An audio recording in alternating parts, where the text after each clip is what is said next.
Je suis praticien hospitalier dans le pôle de Marion-le-Boyer au sein des hôpitaux universitaires Henri Mondor à Créteil.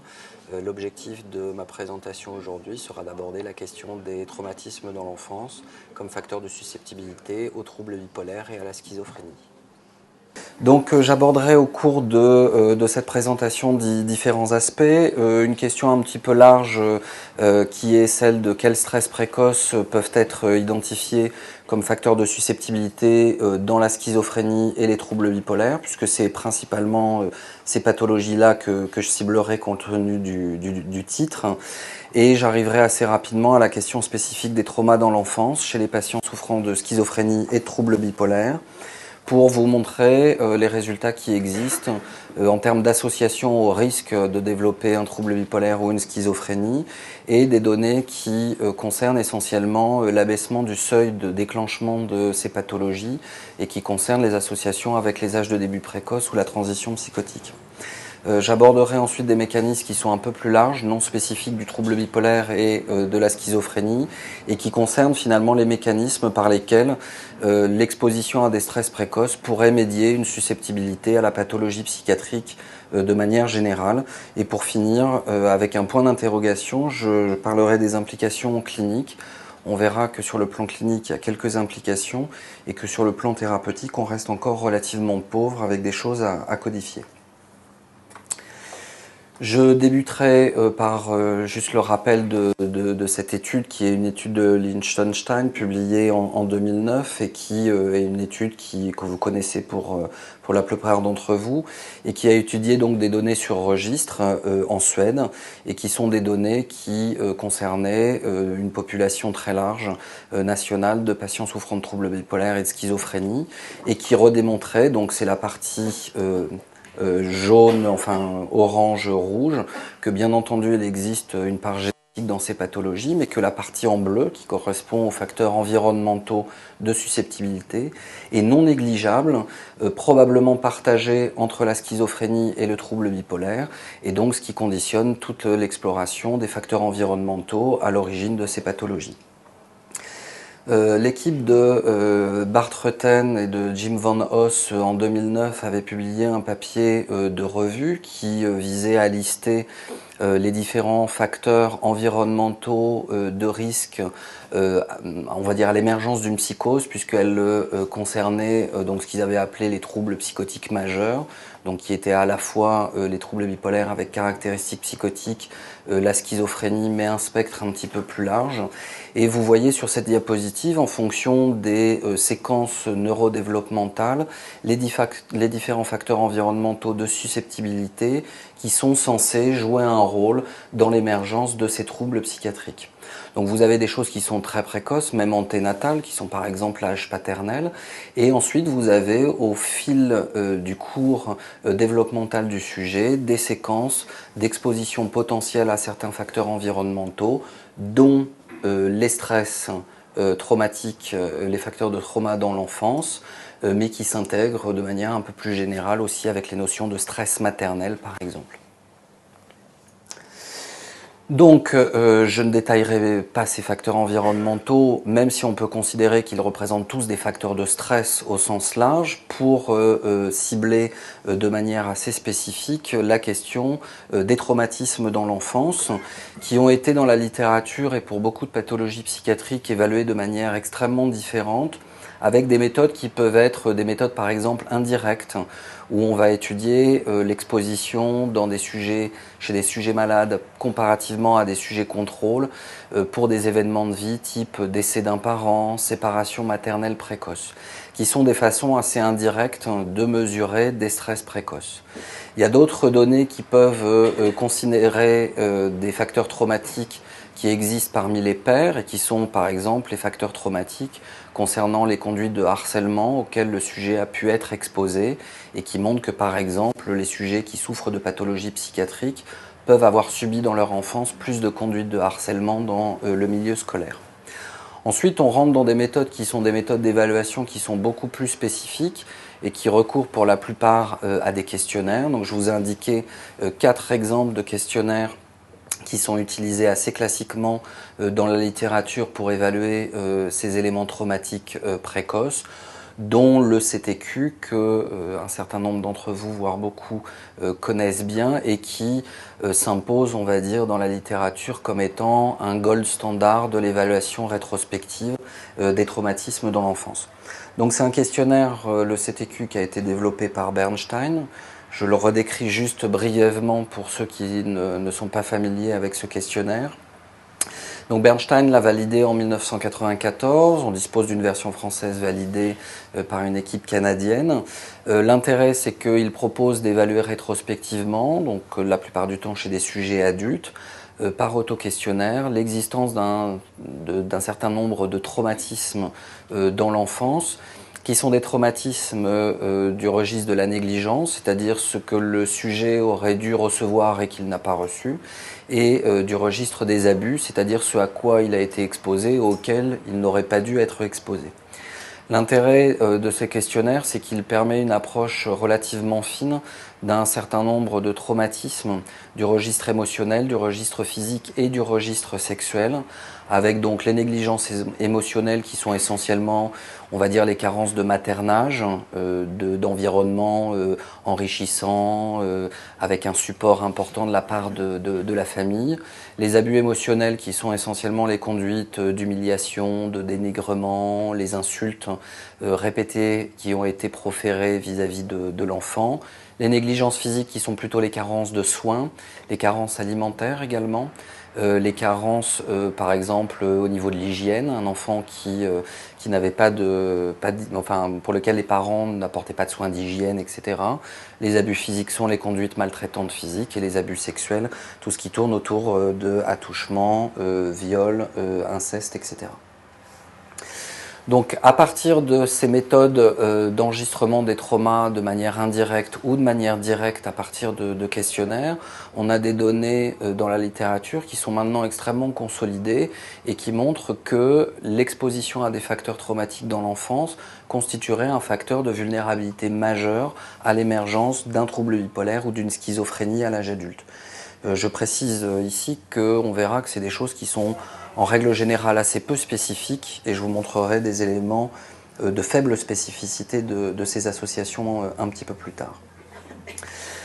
On a un panorama qui est relativement différent dans la schizophrénie et dans les troubles bipolaires en termes d'association au fait d'être malade. C'est-à-dire que dans la schizophrénie, ces conduites, ces expositions à des traumas ont été extrêmement abondamment étudiées dans la littérature. On dispose même de méta-analyses. Vous verrez que pour des études plutôt cas témoins, dans le trouble bipolaire, on a un niveau de preuve qui est beaucoup moins consolidé.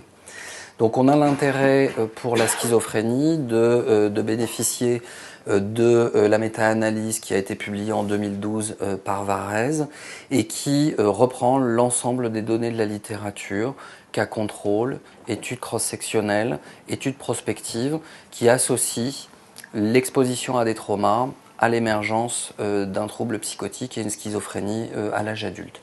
Et vous voyez que par exemple sur cette partie-ci, nous avons donc le récapitulatif des études de cas contrôle,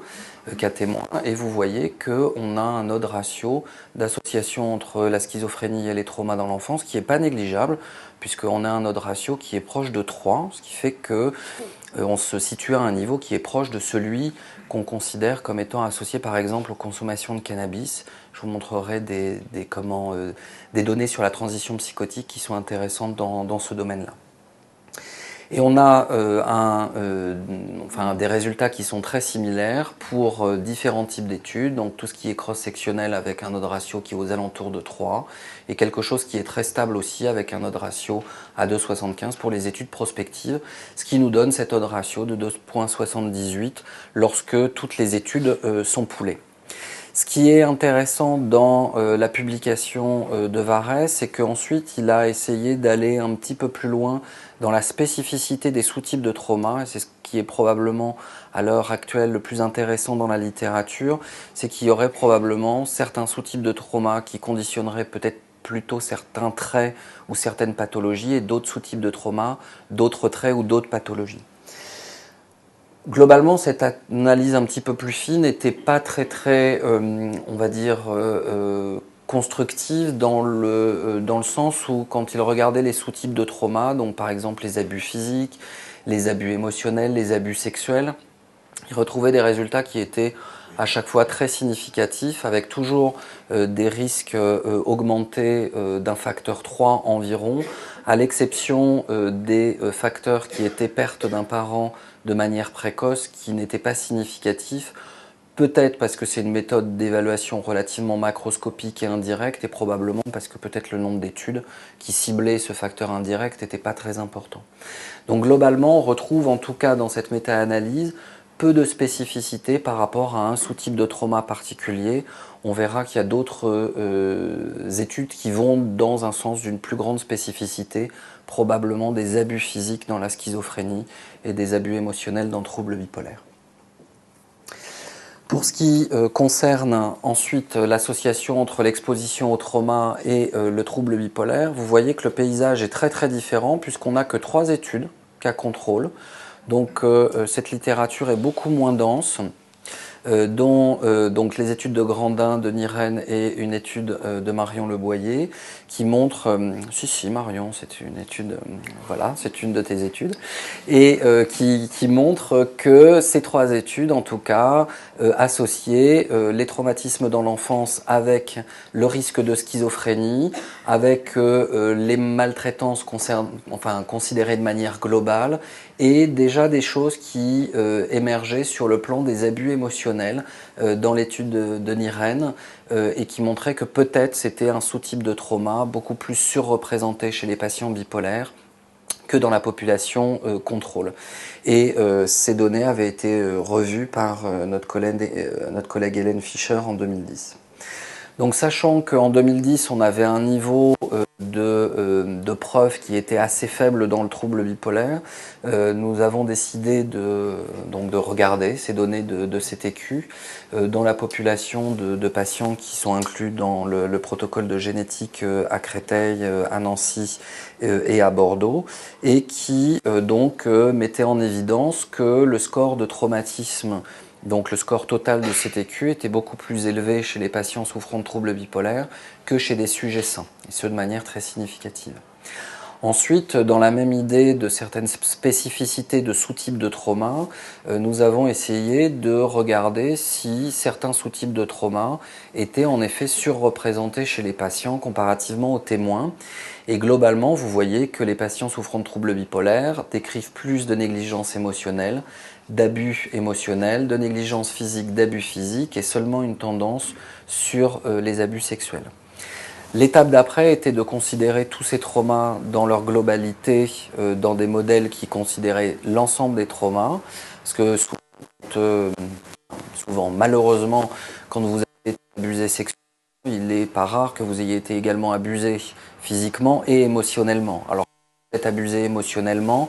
ça n'est pas transitif avec un abus physique et un abus sexuel. Donc c'est des données qui sont parfois un peu compliquées à traiter, mais on peut intégrer dans des modèles les 3 types d'abus de façon à voir si un explique plus que les autres le fait de souffrir d'un trouble bipolaire. Et en l'occurrence dans cette étude, c'était uniquement les abus émotionnels qui étaient associés à la bipolarité et pas les autres abus une fois qu'ils étaient intégrés comme des covariables. Et vous voyez qu'on retrouve des choses qui sont assez proches en termes d'odd ratio par rapport à ce qui a été mis en évidence dans la schizophrénie, qui est au moins d'un facteur 2, voire un petit peu plus. Ces données ont été répliquées par des collègues australiens depuis, dans un échantillon de plus petite taille, mais qui montre également la même chose, à savoir toujours cette association avec un plus haut niveau de trauma rapporté par les patients bipolaires, comparativement à des sujets sains. Et encore dans cette publication, ils pointaient du doigt les traumatismes émotionnels, sachant que dans leurs études, c'était les négligences émotionnelles qui sortaient, et pas les abus émotionnels. Mais en tout cas, on tournait autour de cette question des abus du registre émotionnel, spécifiquement dans le trouble bipolaire. Donc ça, c'est ce que nous dit la littérature en termes d'association au risque de maladie. On a ensuite toute une littérature également très très abondante qui vise à étudier est-ce que les patients qui ont subi des traumas ont des profils évolutifs ou des caractéristiques cliniques plus sévères que les patients qui n'ont pas subi ces traumas. Et là, on a un paysage qui s'inverse un petit peu, avec de la littérature très abondante dans le trouble bipolaire et peut-être un petit peu moins abondante dans la schizophrénie, sachant que dans le cadre des troubles bipolaires, l'angle d'approche a été est-ce que les patients traumatisés ont un cours évolutif de la maladie différent, alors que les questions fréquemment adressées dans des populations de patients souffrant de schizophrénie a été plus est-ce que leur phénotype est plus sévère, on va dire à un temps T. Donc c'est un positionnement qui est beaucoup plus évolutif pour les patients bipolaires et beaucoup plus symptomatique pour les patients schizophrènes. Donc on a une littérature, vous voyez, qui là est très abondante dans le trouble bipolaire et qui a permis donc de synthétiser toutes les données relativement éparses qui montraient des associations entre l'exposition à des traumas et un profil évolutif plus sévère dans la bipolarité. C'est donc Darius Philo qui a passé cette littérature en revue en 2011 et je vous ai entouré les résultats qui émergent de manière principale de cette étude. Une association qui est assez consolidée dans la littérature entre les traumatismes de manière relativement peu spécifique et un âge de début plus précoce du trouble bipolaire, et également une association entre les traumas non spécifiques et les mésusages de toxiques chez les patients souffrant de bipolarité. Un résultat qui est également assez émergent dans cette littérature, c'est l'association entre les abus sexuels et différents indices de suicidalité. Ça peut être la fréquence des tentatives de suicide, leur présence ou leur absence, ou éventuellement l'émergence de conduites suicidaires graves ou à répétition. Donc ça, c'est je vais pas dire, c'est un panorama qui est assez clair dans la bipolarité, et je vous montrerai ensuite comment on peut aller un petit peu plus en profondeur dans les résultats, puisque globalement, vous voyez que les abus sexuels et les abus physiques ont été étudiés en tant que tels, mais pas les abus émotionnels. Or, on a vu que c'était peut-être les abus émotionnels qui étaient peut-être un peu centraux dans la bipolarité. Donc avec nos collègues norvégiens de l'université d'Oslo, on a poolé un certain nombre de données qui concernent les patients souffrant de troubles bipolaires, hein, qui sont évalués par le CTQ dans les deux populations. Donc ce qui donnait un échantillon de presque 600 patients souffrant de bipolarité, et on a pu mettre en commun un certain nombre de caractéristiques cliniques qui sont évaluées par le SCID ou par la DIGS dans les deux populations. Et globalement, ce qui ressort de cette analyse, c'est que quand on regarde le niveau non spécifique de trauma, donc l'indice de CTQ de manière globale, on retrouve des associations avec un âge de début plus précoce de la maladie,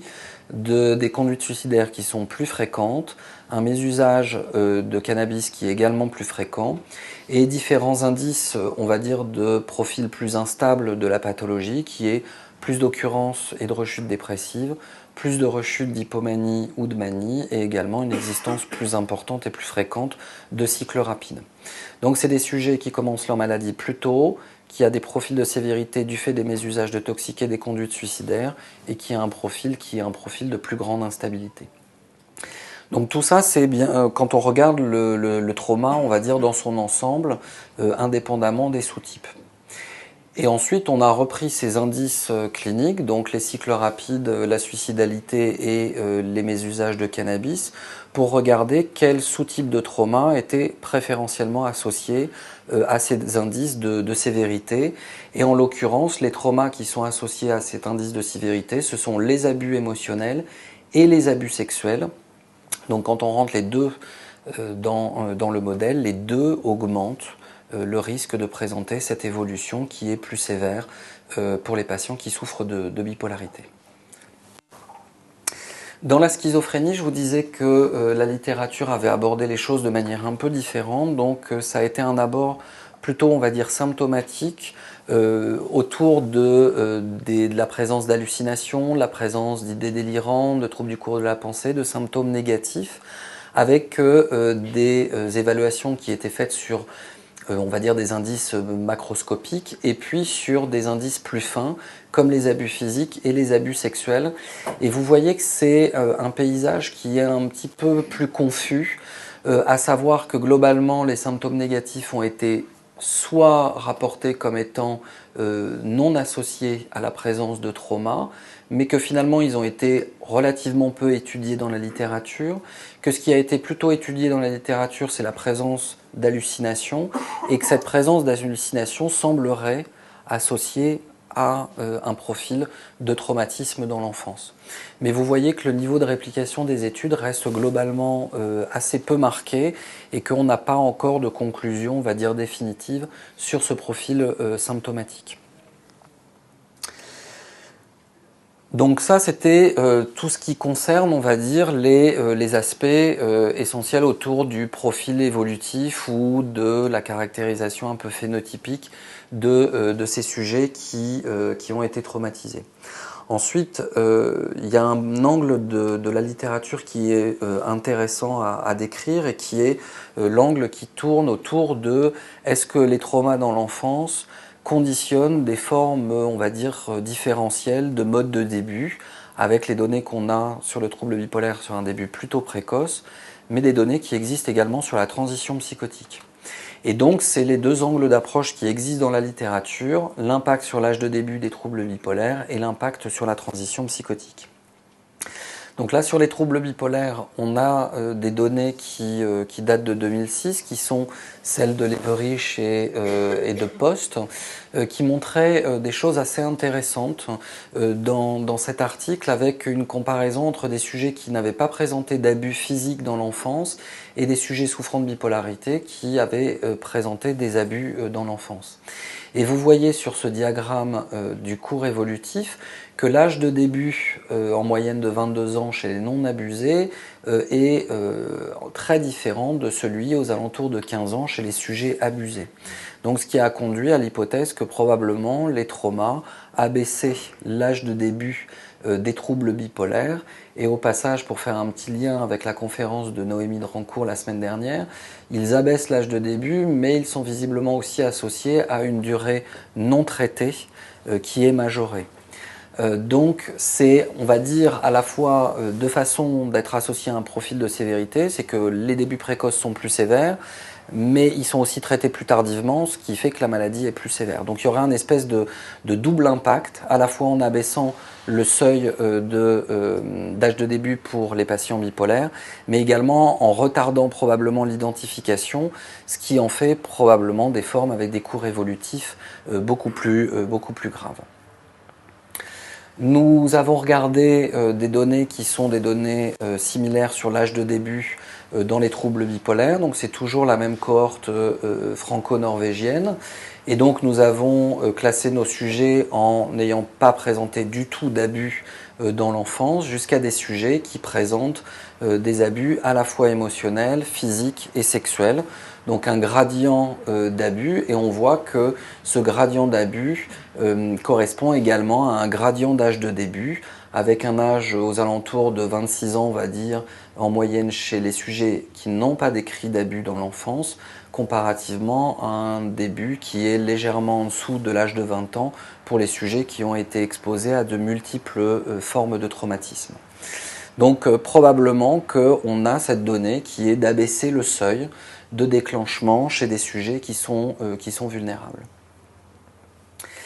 Je vous disais que les données dans la transition psychotique existaient également, et donc ça c'est une étude qui a été publiée l'an dernier, que je trouve assez intéressante, qui est une étude de suivi de 3 ans de sujets à risque, qui sont à la fois des sujets sains et des apparentés, enfin des frères et sœurs de sujets présentant un trouble psychotique, et qui étudie donc la transition psychotique sur la période de 3 ans en fonction de l'exposition à un certain nombre de facteurs environnementaux, qui sont le fait d'appartenir à une minorité, d'habiter en ville, d'être exposé au cannabis ou d'avoir subi des traumatismes dans l'enfance. Ce qui est intéressant, c'est que on est tous d'accord que l'exposition au cannabis est un facteur important de transition psychotique, mais les traumatismes dans l'enfance, même s'ils sont survenus de manière assez lointaine, sont également associés à un risque augmenté de transition psychotique. Alors après, il faut se méfier d'interprétations un petit peu, un petit peu violentes, on va dire, mais parce que bon, on voit qu'il y a quand même peu de sujets qui ont des transitions psychotiques, donc ça donne des odds ratios qui sont un peu particuliers, mais même si cet odd ratio à 34 est probablement pas complètement vrai, en tout cas, on peut être sûr que les traumas dans l'enfance jouent un rôle qui est au moins équivalent à celui de l'exposition au cannabis, au fait d'habiter en ville ou au fait d'appartenir à une minorité. Voilà. Donc, voilà, c'est pour dire que c'est pas parce que c'est quelque chose qui en effet s'est passé de manière assez lointaine que ça n'a pas un poids aussi important que quelque chose qui peut être plus proche du déclenchement de la transition, qui est par exemple l'exposition au cannabis, où on peut avoir en réflexion clinique le fait de dire bon, il a déclenché un premier épisode psychotique, mais d'un autre côté, ça faisait 6 mois que sa consommation de cannabis avait augmenté de manière très importante. C'est pas la seule explication et potentiellement il faut aller rechercher un petit peu plus loin et voir aussi les traumatismes dans l'enfance s'ils sont présents. Ce qui est après assez intéressant aussi, c'est que ces deux facteurs sont des facteurs qui probablement ont des effets additifs. Donc c'est ce que nous avons montré toujours avec ma collègue Monica Haas en Norvège, c'est que visiblement l'âge de début était d'autant plus abaissé qu'on était exposé à la fois à des mésusages de cannabis et à la fois à des traumas dans l'enfance. Donc on savait qu'il y a des interactions gène-gène, on sait qu'il y a des interactions gène-environnement, il y a aussi probablement des interactions environnement-environnement, qui sont assez difficiles à modéliser, j'imagine, mais en tout cas, l'âge de début est clairement abaissé quand il y a un abus de cannabis et l'absence d'antécédents d'abus sexuels, mais il s'abaisse encore plus si ce même abus de cannabis a été précédé par des abus sexuels dans l'enfance. Donc c'est encore ici un effet de double rebond, c'est-à-dire que chaque facteur environnemental contribue avec des effets qui sont probablement additifs, ce qui est quelque chose qu'on retrouve également probablement dans la schizophrénie, où donc cette publication en 2010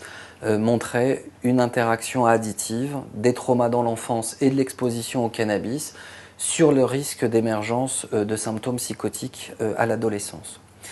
Donc là, on commence aussi à toucher du doigt qu'on rentre dans des mécanismes qui sont probablement pas du tout spécifiques, c'est-à-dire que c'est des facteurs qui s'additionnent chez les patients qui souffrent de bipolarité et qui ont des effets également chez les patients souffrant de schizophrénie, probablement pour abaisser les seuils de déclenchement, en tout cas dans les deux pathologies. Donc je vais ensuite passer à des choses qui sont plus autour des mécanismes, puisque la question c'est s'il existe une association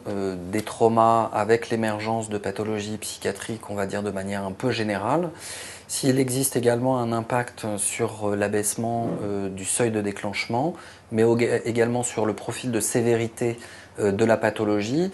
par quel mécanisme c'est censé passer.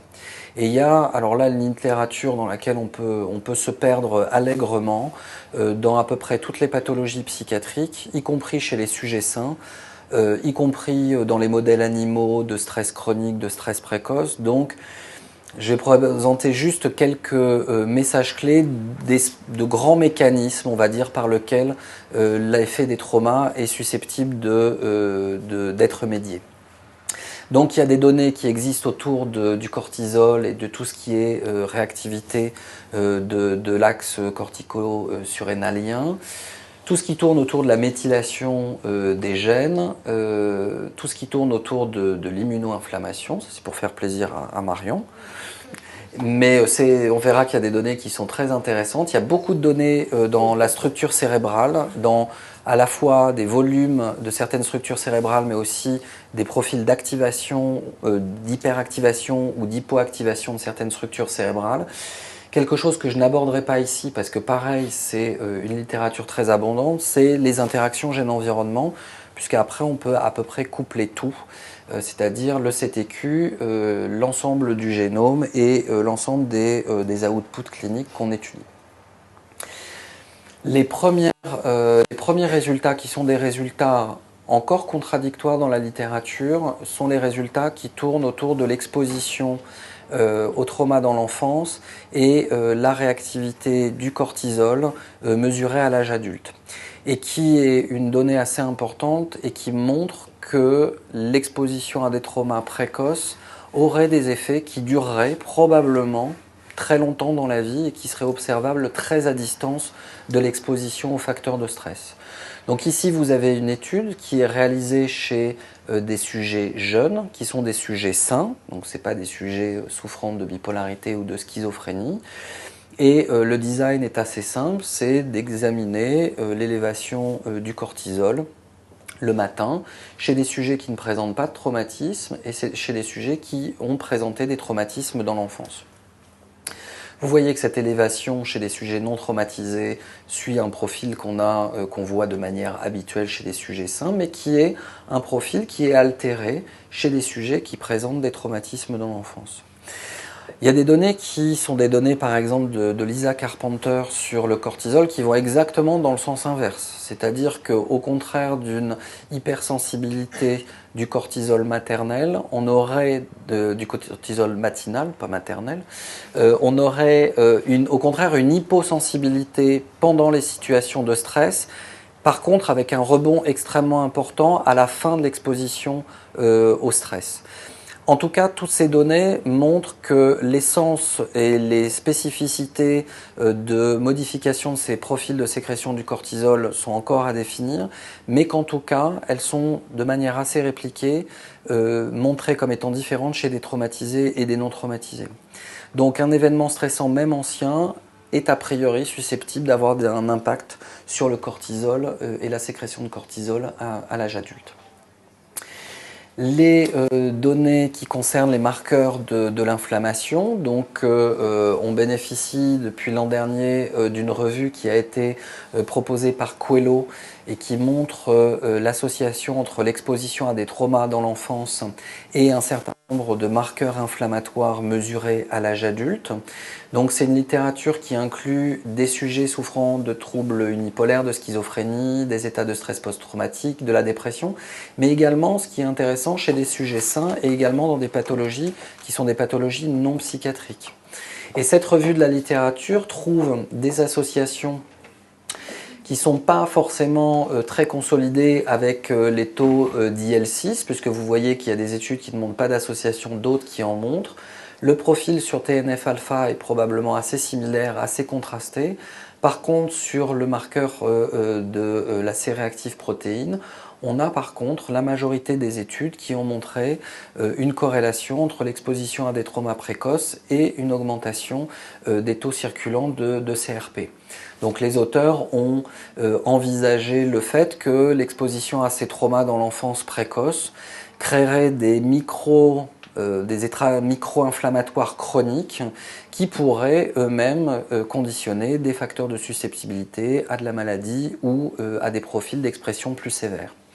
On a des données dans la schizophrénie qui ont été également publiées en 2012 et qui, je trouve, a un joli titre puisque c'est les patients présentant une schizophrénie et ayant une histoire de trauma dans l'enfance ont un phénotype pro-inflammatoire et qui montre que les patients présentant des traumas ont des taux d'IL6 et de TNF-alpha augmentés, alors que les patients souffrant de schizophrénie mais ne rapportant pas de trauma dans l'enfance ont un profil humain qui est similaire à celui des sujets contrôle.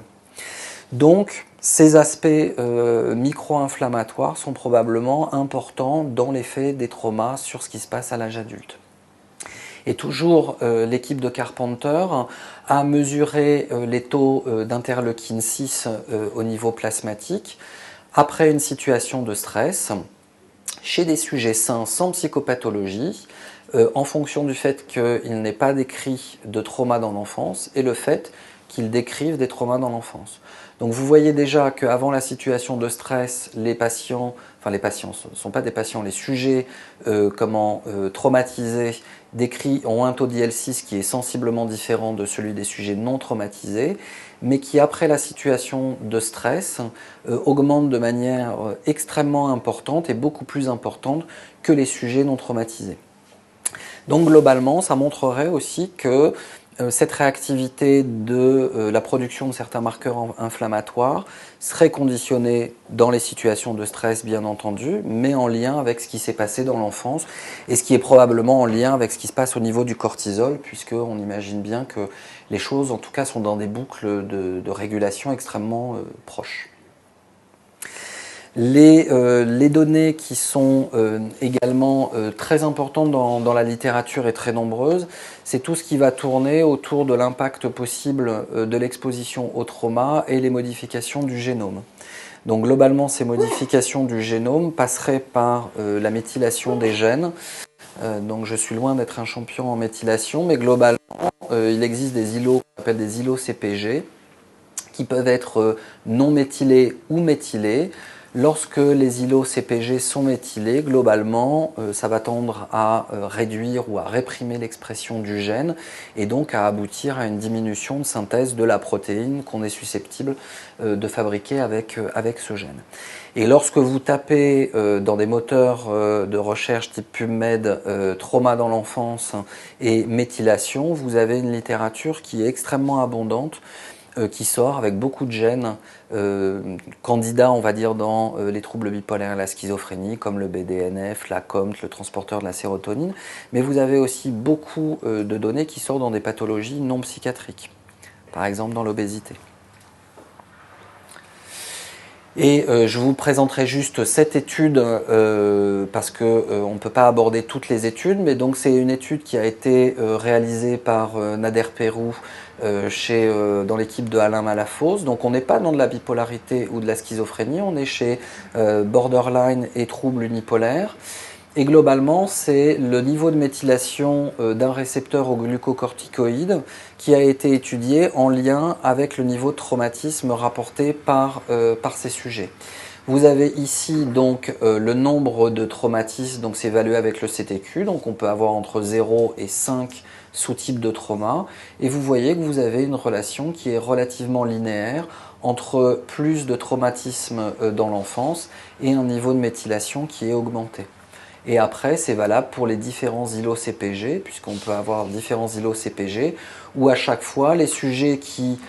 n'ont pas été abusés dans l'enfance ont plutôt des îlots CPG de ce récepteur qui ne sont pas méthylés, alors que ceux qui ont été traumatisés dans l'enfance ont en règle générale des îlots CPG qui à chaque fois sont méthylés et avec un effet qui semble être un effet dose-réponse.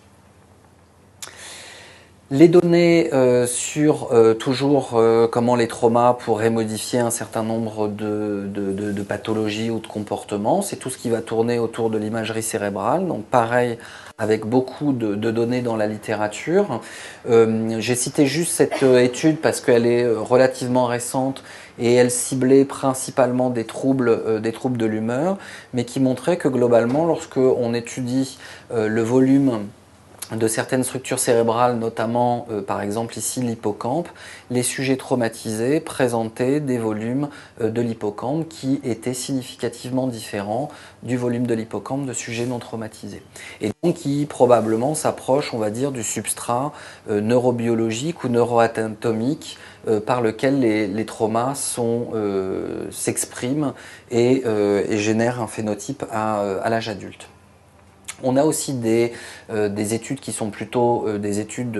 fonctionnelles qui vont viser à étudier l'activation, l'hyper ou l'hypoactivation de certaines structures cérébrales dans des paradigmes particuliers. Ici, c'est chez les sujets dépressifs, en imagerie, en IRM fonctionnelle, au niveau de l'amygdale droite, dans une situation de présentation de stimuli tristes ou de stimuli neutres. Vous avez en jaune l'activation de l'amygdale droite chez les sujets contrôle. Chez les sujets dépressifs sans trauma, vous avez plutôt tendance à avoir une hypoactivation de l'amygdale droite face à des stimuli émotionnels. Et par contre, vous avez quelque chose qui est radicalement différent parmi les sujets dépressifs avec trauma qui, eux, ont l'inverse, c'est-à-dire une hyperréactivité de l'amygdale droite dans des situations de provocation émotionnelle. Donc on voit qu'entre des sujets non traumatisés et des sujets traumatisés, on peut avoir des activations de certaines structures cérébrales qui peuvent être extrêmement différentes. Et je vous encourage, si vous aimez tout ce qui tourne autour du stress, des fonctions mnésiques et de l'activation amygdalienne, donc ça c'est pour Chantal Henry qui adore les amygdales. L'idée c'est qu'il y a des effets du stress qui ont été décrits donc dans cette revue que moi j'ai trouvée excellente et qui sont des effets qui seraient à la fois hippocampiques en termes de réduction de volume, à la fois au niveau amygdalien avec des hyper-réponses de l'amygdale et à la fois au niveau du cortex préfrontal médian qui serait plutôt une hypoactivation du cortex préfrontal médian. Alors pourquoi les effets d'un facteur de stress rendent hypo ou hyper réactives certaines structures et pourquoi l'impact n'est pas, on va dire, le même sur l'ensemble des structures cérébrales, ça c'est des choses qui sont encore à clarifier mais qui moi me semblent extrêmement intéressantes. Surtout quand, par exemple, on connaît les modèles j'allais dire, de Mary Phillips sur les disconnexions amygdalo-préfrontales en termes de régulation des émotions. Ça semble être en tout cas un modèle qui peut être particulièrement pertinent. Donc, on aurait un espèce de fil conducteur qui irait de l'exposition au trauma à des mécanismes qui seraient physiologiques, d'altération de la neurotransmission, de la réactivité au cortisol, des fonctions cérébrales, de l'immuno-inflammation, etc., qui passeraient probablement peut-être par des dimensions intermédiaires, de la cognition, de la réactivité émotionnelle, la propension à délirer, avec beaucoup de points d'interrogation, et qui iraient jusqu'à des outputs qui seraient de la transition précoce, des conduites suicidaires, des mésusages de toxiques et la vulnérabilité à la pathologie. Donc tout ça, c'est un peu ce qu'on a à décrypter encore et pour lesquels il y a encore beaucoup de questions. Le problème auquel on se heurte, c'est que c'est probablement quelque chose de très très peu spécifique. C'est-à-dire qu'après, on pourrait faire la même présentation sur l'ADHD et l'alcool, sur les borderline et les cocaïnomanes. Donc probablement que ces mécanismes sont des choses très très peu spécifiques et qui conditionnent, on va dire, peut-être de la psychopathologie de manière générale et pas forcément une pathologie en particulier. Donc quand on compare des sujets souffrant de psychose affective et non affective, donc ça c'est des travaux de nos collègues norvégiens, vous voyez que leur niveau global de CTQ est très très proche et en tout cas pas significativement différent, ce qui différencierait les psychoses non affective serait peut-être cette exposition à des négligences physiques et à des abus physiques, ce qui serait peut-être une spécificité, mais vous voyez globalement que les profils sont quand même très similaires. Quand on utilise des données qui sont par exemple des données sur des mesures de cognition, on a aussi un impact qui est probablement pas spécifique du tout. Donc ça, c'est une étude sur les fonctions cognitives de premiers épisodes de psychose affective et non affective et qui montre globalement que les patients traumatisés ont des scores au niveau d'un certain nombre de fonctions, fonctions exécutives, mémoire de travail, attention, concentration, langage, qui sont beaucoup plus altérés quand il y a des traumas que quand il n'y a pas de trauma. Et dans cette revue, ils ont essayé de regarder si c'était préférentiellement chez les psychoses affectives ou non affectives. Et en l'occurrence, c'est dans les deux, donc c'est-à-dire que c'est probablement pas du tout spécifique. Et c'est probablement tellement pas spécifique qu'on le retrouve par exemple dans l'obésité, qui concerne beaucoup nos patients. Mais vous avez toute une revue de Norman sur les conséquences physiques des abus émotionnels physiques sur la santé et où globalement vous voyez par exemple qu'il y a une augmentation du risque de souffrir d'une obésité à l'âge adulte quand on a été exposé à des traumas. Donc voilà, c'est quelque chose de large et il faut probablement décrypter encore beaucoup de choses. Est-ce que par exemple les traumas sont liés à l'émergence de syndrome métabolique chez nos patients? C'est une hypothèse qu'on peut formuler aussi puisque ça augmente le risque d'obésité. Voilà, et donc vous avez des choses autour de la migraine, autour des troubles du sommeil par exemple, qui sont augmentés chez les sujets traumatisés. Un champ, et ça sera le dernier volet que j'aborderai, qui est un champ sur les applications cliniques et thérapeutiques, et qui est un champ, on va dire, relativement pauvre, parce qu'au jour d'aujourd'hui, on a,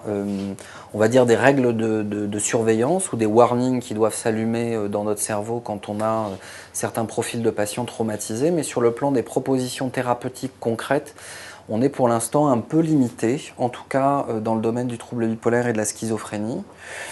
Donc les implications cliniques, elles sont bien entendu d'évaluer les traumas dans l'enfance pour nos patients. L'idée n'est pas de se focaliser uniquement sur les traumas qui peuvent apparaître évidents comme les abus sexuels ou la notion d'inceste, mais sur des traumas émotionnels et physiques qui sont également importants. Je pense que c'est un facteur de relecture important chez des patients qui ont des profils sévères ou instables, de temps en temps de se dire oui mais finalement est-ce qu'il n'y a pas une notion de trauma qui pourrait expliquer éventuellement ce profil d'instabilité ou de sévérité et à côté duquel on est passé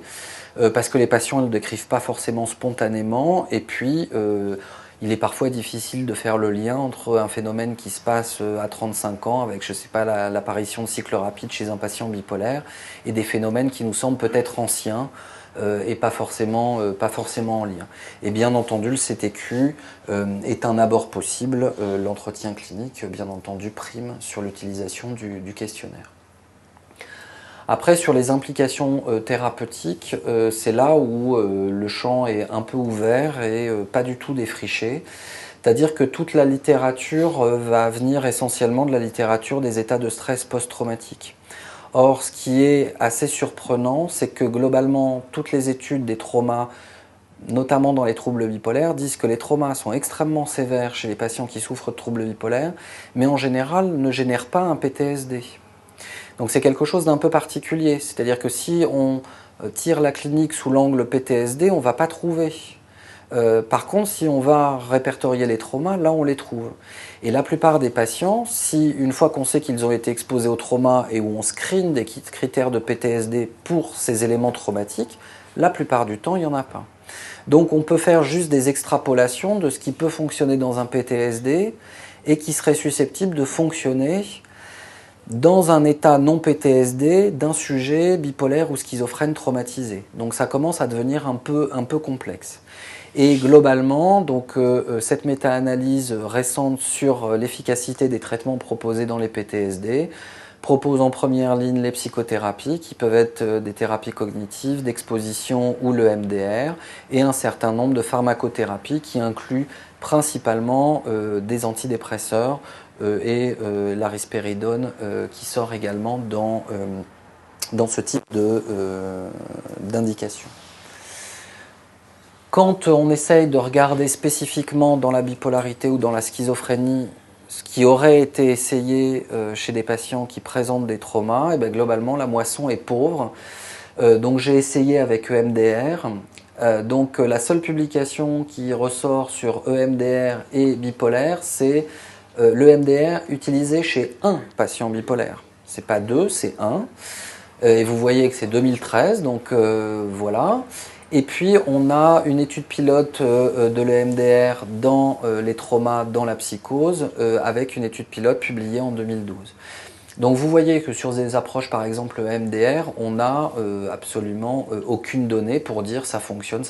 pas, il faut proposer, il ne faut pas proposer. On a quand même un essai randomisé contrôlé de thérapie cognitive et comportementale du stress post-traumatique sur un échantillon de troubles de l'humeur et de psychose, dont la plupart avaient également un trouble de la personnalité borderline, et qui montrait qu'en tout cas cette approche de type TCC focalisée sur les traumas était quelque chose qui pouvait être intéressant, en tout cas dans cette publication, mais avec un niveau de consolidation qui est relativement bas.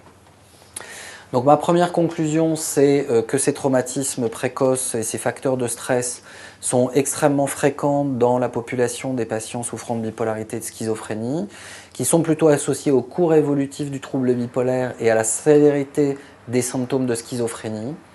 que c'est probablement des aspects plutôt transnosographiques, c'est-à-dire que c'est associé au suicide dans le trouble bipolaire, mais il y a également une étude qui montre l'association des traumas et de la suicidalité dans la schizophrénie. C'est associé à des profils cognitifs qui pourraient être impactés de même façon dans la bipolarité et dans la schizophrénie, et même peut-être à l'émergence de certaines pathologies somatiques chez nos patients comme l'obésité. En tout cas, ça favorise probablement une transition beaucoup plus rapide vers des états de à risque, vers des états de pathologie caractérisés, avec des mécanismes multiples des psychothérapies à codifier. Et ce qui est un point d'interrogation, c'est que par exemple, on trouve peu de données montrant que les patients, enfin on ne trouve pas de données qui étudieraient la résistance au traitement et les traumas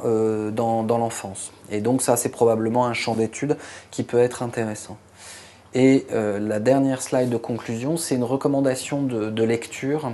toujours dans ce numéro thématique de Nature Reviews in Neuroscience, qui s'appelle The Neurosymphony of Stress, donc c'est aussi un joli